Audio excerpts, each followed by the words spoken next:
Today I want to talk about Two Twisted Crowns by Rachel Gillig. This is the second book in the duology, so if you haven't read the first book, One Dark Window, get out of here, man. Come back when you've read it. I did make a video about that one too if you're interested.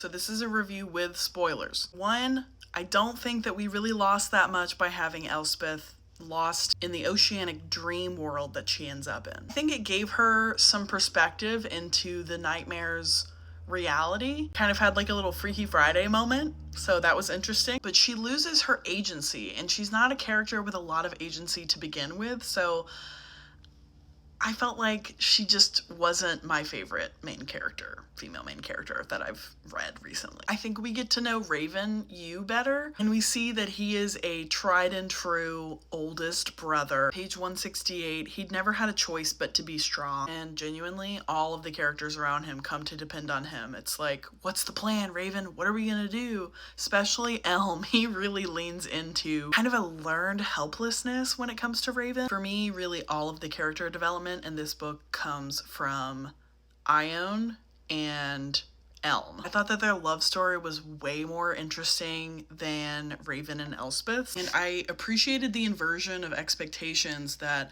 in the beginning we see Ione as a haughty character who is marrying Hoth for power and for the title, and then she ends up using the maiden card, and that just lends even more to this image of her being kind of a power-hungry airhead. And it is easy to lose track of the fact that even in the first book, she never loses sight of trying to protect Elspeth. So in the second book, when it's revealed that she did all of this to protect Elspeth, every part of it, and that the maiden card ended up being hidden from her so she couldn't have stopped using it even if she wanted to, I thought, dang, I have been harsh on her as a reader, but also when you look back, she is constantly covering for Elspeth. In the first book, Ione goes to bat for Elspeth when Hoth notices that her wrist is injured, and she says, oh, Elspeth fell off a horse while we were riding. Then again, when Hoth uses the Chalice card, which turns any liquid into a truth serum,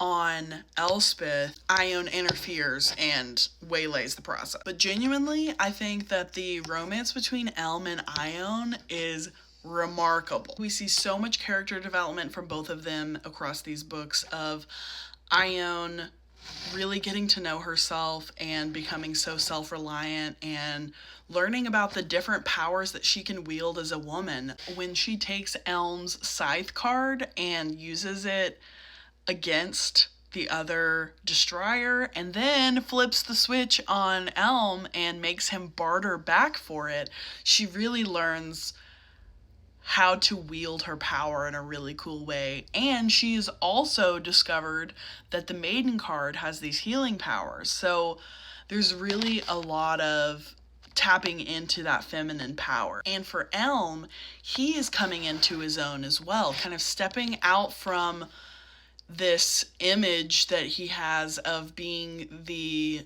prick prince and establishing that he's nothing like his brother, he's nothing like his dad, and really distinguishing himself from the rest of his family.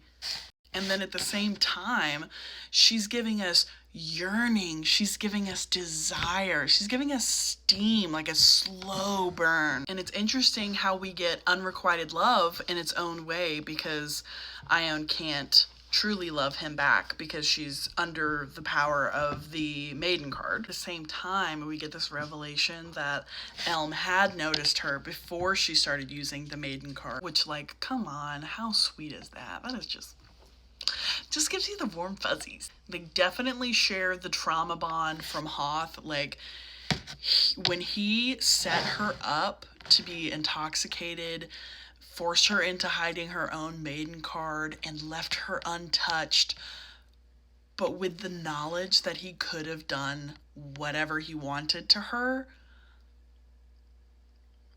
that is so fucking scary as a woman. That is such a scary position to be in. He basically roofied her. And we learn in this book a lot more about all of the things that Hoth did to Elm or made Elm do to himself or to others as a child, and no one protected him. While Elm does spend a lot of this book trying to prove himself, we definitely get that steam between the two of them. I really enjoyed seeing their romance grow. I wasn't really impressed by the quest. That part of the book didn't really capture my attention or my imagination. It felt like everything came together super easily at the end. And I mean, not easily, but conveniently. Like, they just happened to get back in the nick of time on solstice with, you know, a couple hours to spare, and they've got to cover all this ground on foot. It just is kind of,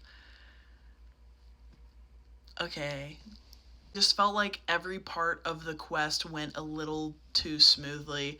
I know that the one guy loses his brother, but other than that, it really just kind of bebops along. For me, the worst part of this book is all of the information that I learn about the Nightmare. Sorry, the Shepherd King. Like, he leads them into the woods with Jesper, knowing that his sister died in these very woods, and that is a huge part of what set off the whole chain of events for the series and the Rowans coming into power. And honestly, learning all of the things that he sacrificed for each of the cards, down to his everlasting soul. This is a man with children, a wife, a family, a kingdom. He just sucks. Like, I don't understand how he gets any kind of redemption in the end of this book. By far, the dumbest part of this book is Raven bartering his name for the Twin Alders card. Like, there's been all of this lead up and all of this hype about securing this one card to have a full deck and finally banish the mist and blah blah blah, and it just gets handed over to him because he realizes that he's a direct descendant of the Shepherd King. That's another paper-thin plot twist, first of all. Like, who the fuck didn't see that one coming? If you weren't sure about the plot twist, you could have just Googled Taxus. It literally is the first result that comes up, that it is also a name for the yew tree. Where's last act of being a complete dickbag, he finally reveals that Elspeth could have come back the whole time, but he wanted his little plan to play out exactly as it did. It just seems by the end of it like Elspeth has Stockholm Syndrome with this guy. I don't know. It's good for romantasy readers. I'm pretty conflicted about this one though.